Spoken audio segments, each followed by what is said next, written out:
हो, एखाद्या दिवशी पडणार नाही, सांडणार नाही, मला लागणार नाही असं कधी होईल का? आणि अशी एखादी दिवसाची सुरुवात होईल का? नाहीच.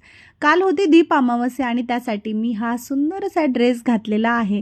हा 2 ते 3 वर्षाखालचा ड्रेस आहे. त्यापेक्षाही जास्त जुना असेल. सो मी ड्रेस घालून रेडी होते, पूजा करायची होती. बट इवा झोपली होती स्कूलमधून आल्याच्यानंतर.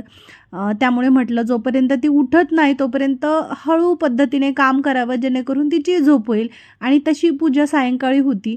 मग मी आवाज वगैरे न करता कामं करत होते आणि तेवढ्यात ते दिवे पडता पडता वाचले. बट ती उठली नाही. थोडासा आवाज झाला, चुळबुळ केलं आणि ती परत झोपली.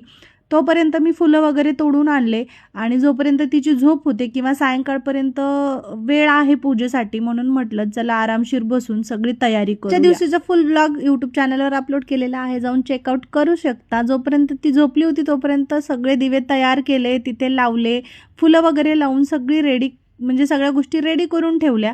आणि जेव्हा ती उठली तेव्हा तिला मस्तपैकी ड्रेस घातला तिच्या आवडीचा, मस्त तिला रेडी केलं आणि रेडी केल्याच्या नंतर सगळे दिवे लावून घेतले. आणि तुम्ही बघू शकता किती प्रसन्न वातावरण वाटते माझ्या घरचं.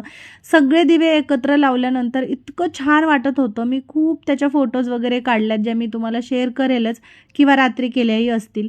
असो, त्यानंतर इवाचंही ऑप्शन केलं आणि त्यानंतर इवालासुद्धा पूजा करायला लावली, कारण ती झोपेतून उठण्या अगोदरच मी थोडीफार पूजा करून घेतली होती. खूप मस्त दिवस गेला. आजचा व्लॉग आवडला असेल तर लाईक करा. भेटू नेक्स्ट व्लॉगमध्ये. Thank you for watching. बाय.